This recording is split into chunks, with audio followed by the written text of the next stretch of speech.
Então vamos lá. O que as institutas falam sobre o problema do mal, sobre a maldade, sobre se Deus decretou o mal ou não? Você pode ler alguns trechos aí? Posso. Aí eu vou pedir para os queridos irmãos aí para se segurarem nas cadeiras, porque vem chumbo grosso agora. E não vem da minha parte. Vem de eu Calvino. só vou citar Calvino e calvinistas. Me permita, eu vou citar Calvino e vou citar alguns calvinistas. E aí você vai ouvir algo que eu vou pedir desculpas de antemão, porque é algo muito sério que vocês vão ouvir e não fui eu que disse. Mas vamos lá. Você vai ler, a gente vai reagindo. Eu vou ler. Tá? E eu vou ver a reação aqui. Por favor, vamos ver a reação dos irmãos aí. Em suas institutas, Calvino vai dizer o seguinte, livro 3, capítulo 23, parágrafo 4. Abre aspas. Paulo dá o nome de eleitos, ele está citando 1 Timóteo 5,21, os anjos eleitos. Paulo dá o nome de eleitos aos anjos que mantiveram sua integridade. Onde ele vai chegar? Se sua firmeza, isto é, a firmeza dos anjos eleitos, era devida à boa vontade de Deus, Deus teve boa vontade para com os anjos eleitos. Por exemplo, Miguel, Gabriel e tal. A revolta dos outros anjos prova que foram abandonados, ou seja, foram abandonados por Deus. Disto, nenhuma outra causa pode ser alegada, além da reprovação, que está escondida no conselho secreto de Deus. Os calvinistas amam esse tipo de declaração, né?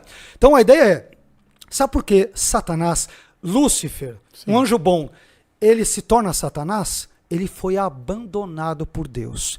Deus deu graça para que Miguel e Gabriel, por exemplo, anjos bons, se mantivessem e perseverassem servindo a Deus, e Deus tirou isso de Satanás. Mas no final, pasme, a culpa será do próprio capiroto, do próprio diabo. Quer dizer, Deus que deu graça para um e Deus que não deu graça para outro. E a culpa será do diabo. E quando você pergunta para um calvinista, eu desconfio que você já deve ter ouvido isso aqui, de alguém que me antecedeu, eu não sei como conciliar isso. É uma tensão. Isso não é tensão, isso é contradição. Tensão é, eu tenho um Deus que é uno e trino. Como que eu sei que Deus, ele é uno, mas ele é Pai, Filho e Espírito Santo? Isso é mistério. Há uma tensão, é um paradoxo. Paradoxo é, Jesus tem a sua natureza divina e humana. Ok, agora, Deus decreta tudo e ele tira a graça de um anjo bom, chamado pela tradição de Lúcifer, e depois ele vai querer que ele arda no inferno a eternidade toda. Isso, para mim, é o cúmulo da contradição. Isso não é paradoxo. Isso aqui é uma contradição flagrante. Quer dizer, Deus sustenta uns, ele não sustenta outros. Esses que ele não sustenta, ele vai dizer, você será lançado no inferno, vai depois arder no lago de fogo e enxofre. Por quê? Porque me desobedeceu. Mas como se o Senhor não me deu graça? O Senhor não me deu fé? O Senhor não me deu a mesma perseverança que deu para Miguel e Gabriel? Que Deus bacana é esse, né? E esse Deus, ainda na Bíblia, pede, né? Jesus pede que nós o imitemos. Sede misericordiosos, como é misericordioso, o vosso Pai Jesus diz. Então, já que é para imitar Deus, eu vou escolher, eu quero ter misericórdia só desses dois, daqueles eu não quero. Eu quero imitar Deus exatamente como ele costuma fazer com as pessoas. Segundo a visão calvinista que eu, claro, graças a Deus, não advogo. Se eu vou imitar Deus, como você falou, e Deus que é Deus escolhe um, não escolhe o outro, eu posso escolher um e não escolher o outro, que eu não farei acepção de pessoas. Não farei. E o calvinista típico vai dizer, não, Deus não faz acepção de pessoas. Né?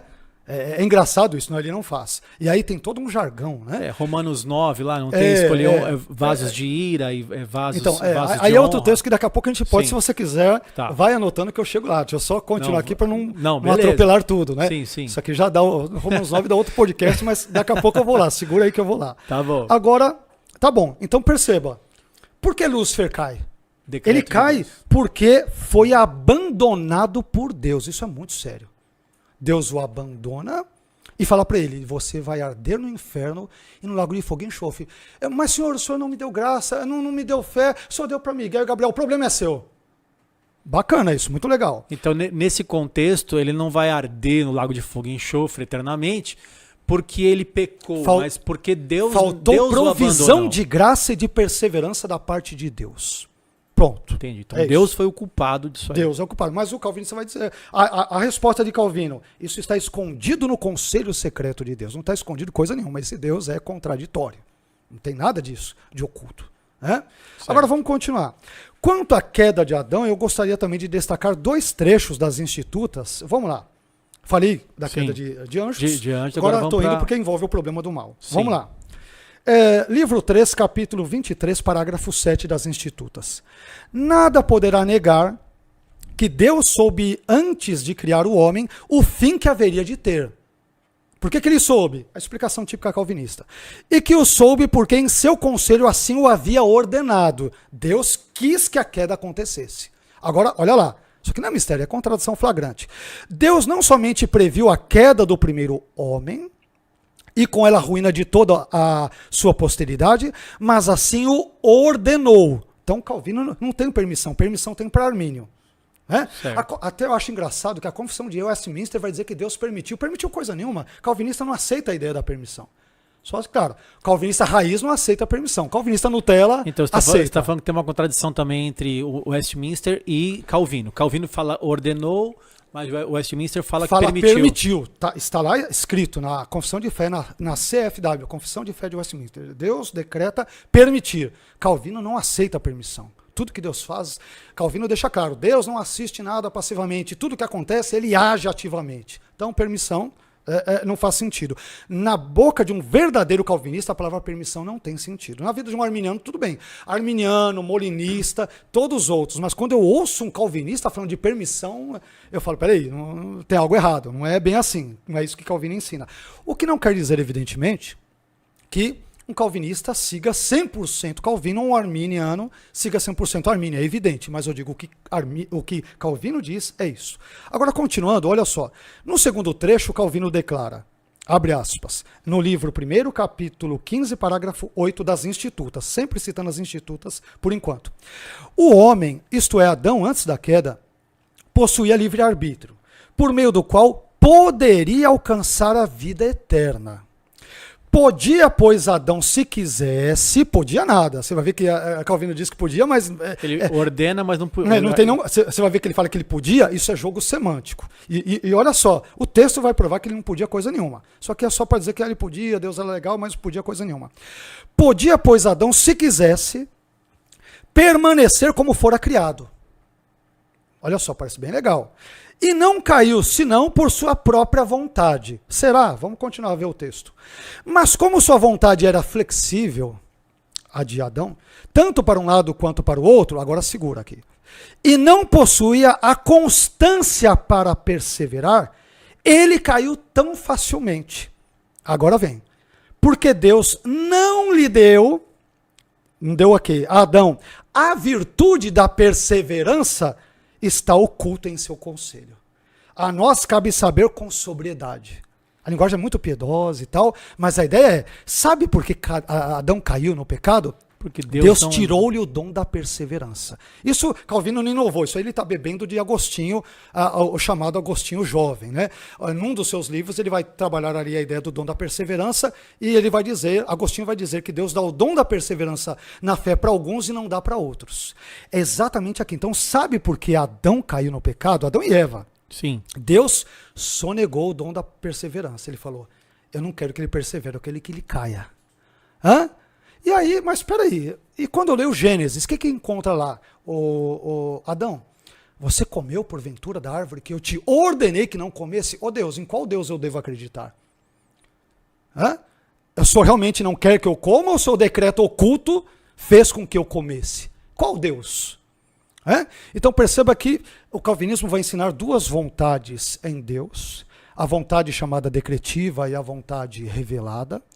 E o problema não é ver que Deus tem duas ou mais vontades, não há nenhum problema com isso. O problema é que essas vontades estão em choque, elas são contraditórias. Por quê? Porque na vontade oculta, Deus quer que ele caia. A gente acabou de ler aqui. Né? Deus, ele não deu a virtude da perseverança para Adão. Estou citando Calvino. Certo.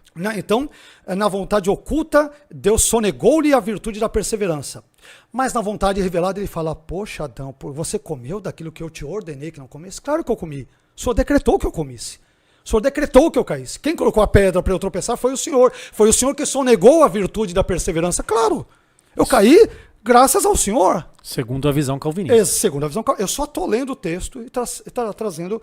Então, perceba que é falaciosa a argumentação de Calvino quando ele diz que, se quisesse, ele poderia permanecer. Como que ele poderia permanecer na santidade, uma vez que Deus não lhe dá a virtude da perseverança? Como? Quer dizer, o culpado da queda não foi Adão que livre e espontaneamente comeu do fruto. Não, ele não Mas tinha como não ter comido. É porque Deus não deu para ele o dom da perseverança, então ele não conseguiu perseverar em Deus. Exatamente. E aí, então o culpado no final de tudo é Deus. Exatamente. É lógico, eu só estou seguindo, não estou inventando nada, estou lendo. Eu sei que calvinistas eu estou parafraseando você. Que vão chiar, não é desse jeito, que você não entendeu isso, você não entendeu a ideia do concurso divino, da concorrência, que é outro assunto talvez para outra hora.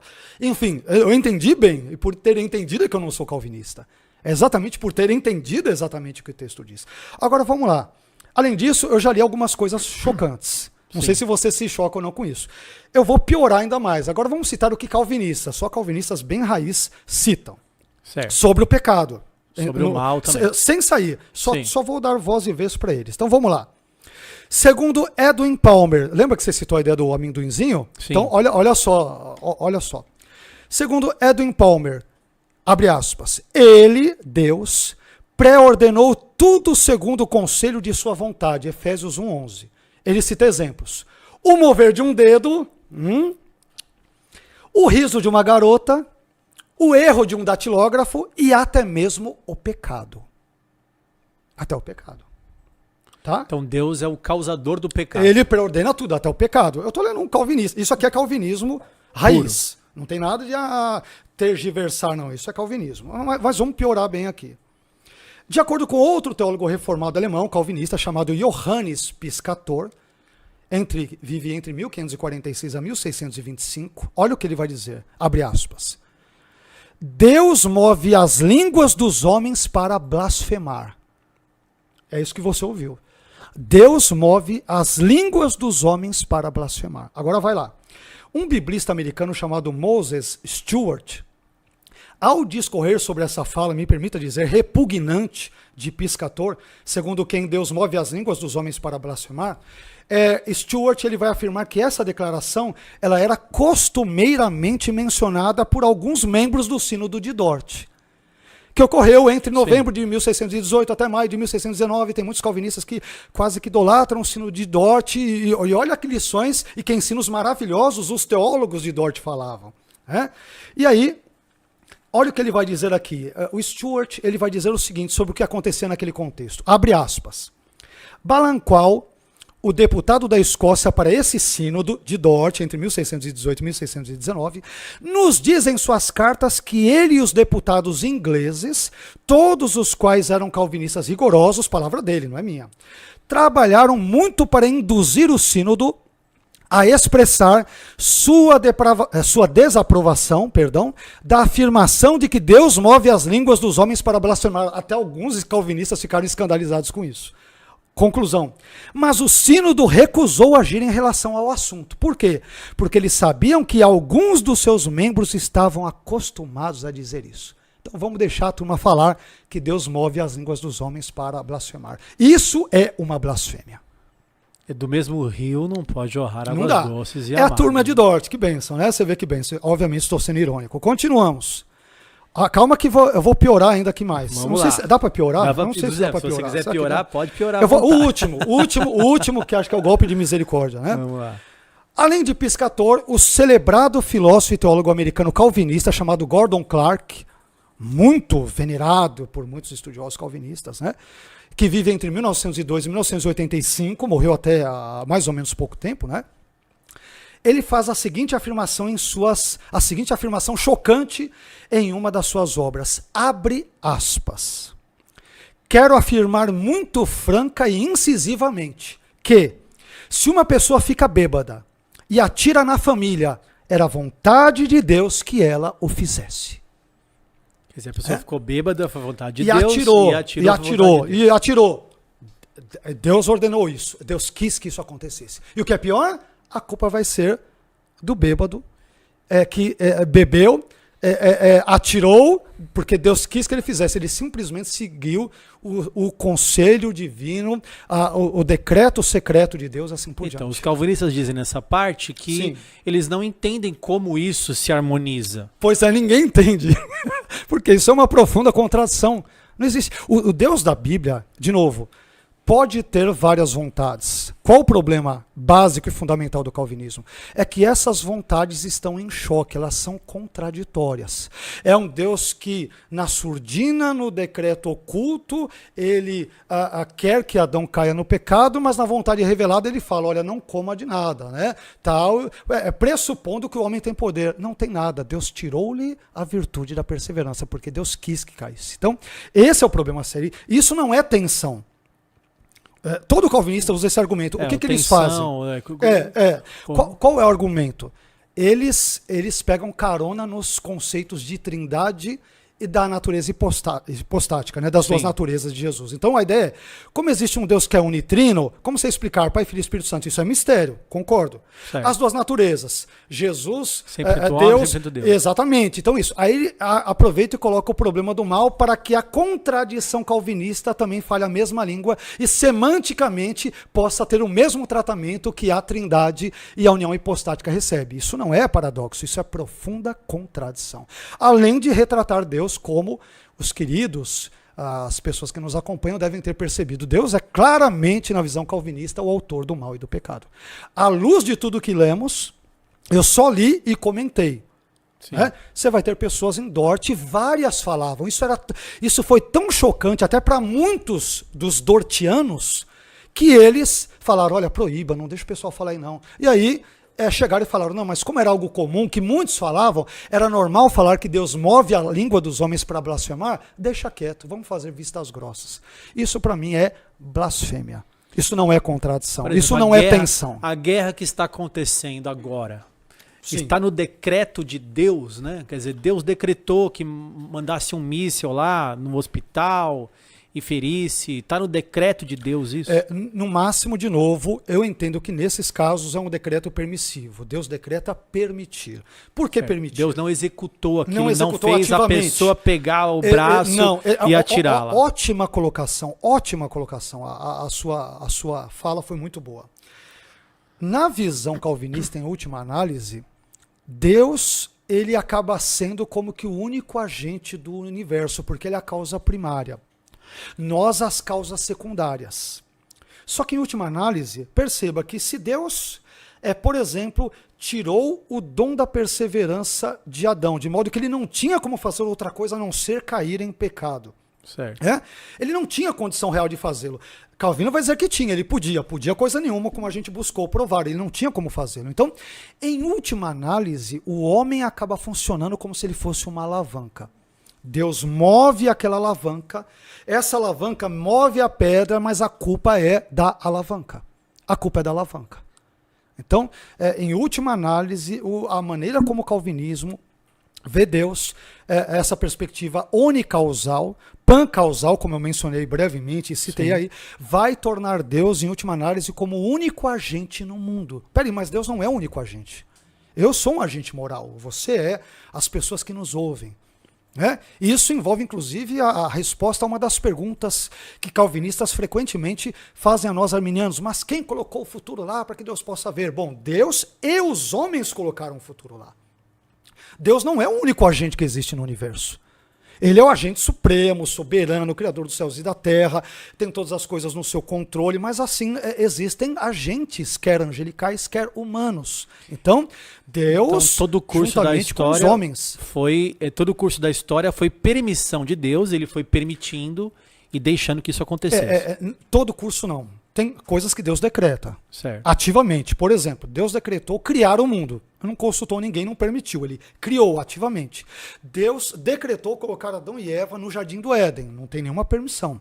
Em razão de Deus prever o pecado, Deus decretou enviar Jesus na sua segunda vinda. E assim por diante. Agora, esse é um ponto importante. O fato de Deus, por exemplo, eu vou trabalhar algo que eu admito e não tenho nenhum problema com isso. Certo. O fato de Deus determinar, por exemplo, que o Carlos nascesse no Brasil e não em outro país. E nascesse particularmente dentro do Brasil, em São Paulo. E dentro de São Paulo nascesse em São Caetano. E dentro de São Caetano fosse filho do seu Augusto e da dona Antônia. E tivesse essa cutis branca, e tivesse olhos com essa cor que eu não escolhi. Eu concordo que Deus fez tudo isso. Vírgula. Mas disso não se segue que porque Deus determinou que eu nascesse aqui, tivesse tais características, que ele determinou também os meus atos. Porque se Deus determina atos livres, esses atos são tudo menos livres. Atos livres determinados é uma contradição flagrante. Se os atos são livres, não são determinados. Se são determinados, não são livres. Mas o que vai dizer o calvinismo? Deus determina os atos de todo mundo, inclusive de Adão. Mas ao mesmo tempo ele foi livre para fazer aquilo. Não, ele nunca foi livre para fazer aquilo. Então tem alguns calvinistas que usam o termo livre-arbítrio e livre-agência. Inclusive vi o Hernandes Dias Lopes respondendo uma questão sobre isso. Sim. E perguntaram para ele sobre livre-arbítrio e ele disse assim, não, livre-arbítrio seria eu não posso decidir não pecar. Eu não tenho como decidir, eu não quero pecar. Eu tenho uma natureza pecaminosa, eu não tenho como decidir isso. Agora, livre agência eu tenho. Então, há essa diferença entre livre-arbítrio e livre agência. Há essa diferença na visão visão uma arminiana? perspectiva mais calvinista, né? E eu diria que também envolve também um artifício semântico, né? Na minha leitura. Primeiramente, aqui nós temos um problema muito sério. Qual é? É definir o que seja livre-arbítrio. Se você pegar aí 10 filósofos, teólogos, cada um vai dar uma definição de livre-arbítrio. Então, esse é o problema, porque um fala livre-arbítrio, quando ele usa aquilo, ele quer dizer outra coisa. Então, por exemplo, um calvinista típico, raiz, vamos usar isso aqui, essa ideia. Né? Não é Nutella, raiz. Não é. Quando ele fala sobre a ideia de livre-arbítrio ou liberdade, ele tem uma noção, aí você tem que entender o sistema filosófico que está por trás do calvinismo dele. Então, qual é? Os calvinistas, via de regra, há exceções, é evidente, não estou generalizando, mas eles têm uma visão compatibilista da liberdade humana. O que quer dizer isso? Eles não veem nenhum problema no fato de Deus determinar todas as coisas, mas ao mesmo tempo o homem ser livre ou responsável pelos seus atos. Quando você pergunta para ele como isso se dá, ele diz, eu não sei, isso é um mistério. Isso é contradição. Não é mistério, de novo. Mistério para mim é a Trindade. Mistério para mim é a união hipostática. Você dizer que Deus determina tudo e ao mesmo tempo eu sou livre, eu sou responsável, isso é o cúmulo da contradição. Né? Se Deus me determina, eu não sou livre, e se eu sou livre, Deus não me determina. Não tem como as duas coisas conjugarem. O calvinista acha que tem, é impossível acontecer isso. O que eu entendo como liberdade humana? Livre-arbítrio, eu sei que livre-arbítrio não é a melhor das expressões, mas o que eu entendo como liberdade humana é a capacidade que Deus me dá ou nos dá de determinar os nossos próprios atos sem sermos determinados por outrem a fazê-lo. Então, por exemplo, ao erguer esse celular, não o amendoim, né, eu faço isso não é porque Deus decretou. Deus não... Ele obviamente permitiu, porque ele poderia me fulminar, eu poderia não estar vivo, é evidente, mas assim, é o Carlos e não outro agente que o fez. Se eu pegar um amendoim, não é Deus que decretou que eu pegasse um amendoim, isso não tem cabimento. Deus, ao me criar e me dotar de uma liberdade significativa, ele me capacita, enquanto ente, né, causal, a fazer coisas sem que eu seja determinado por outrem a fazê-las. Eu posso comer esse amendoim, eu não posso pegar esse doce, eu não posso, e assim por diante. Quanto ao pecado, sim, eu não posso deixar de, antes de ter um corpo glorificado, né, eu não posso deixar de pecar. Agora, eu posso e devo deixar de pecar pontualmente, que é o que nós chamamos em teologia de santificação. Correto? Então eu posso e devo deixar de pecar pontualmente, porque caso contrário, que tipo de crente é esse que vive mergulhado no pecado? Eu não posso deixar de ter uma natureza pecaminosa num contexto pré-glorificação, mas posso e devo deixar de pecar pontualmente. Esse é o dever de todo cristão. Ótimo. Esse é um ponto.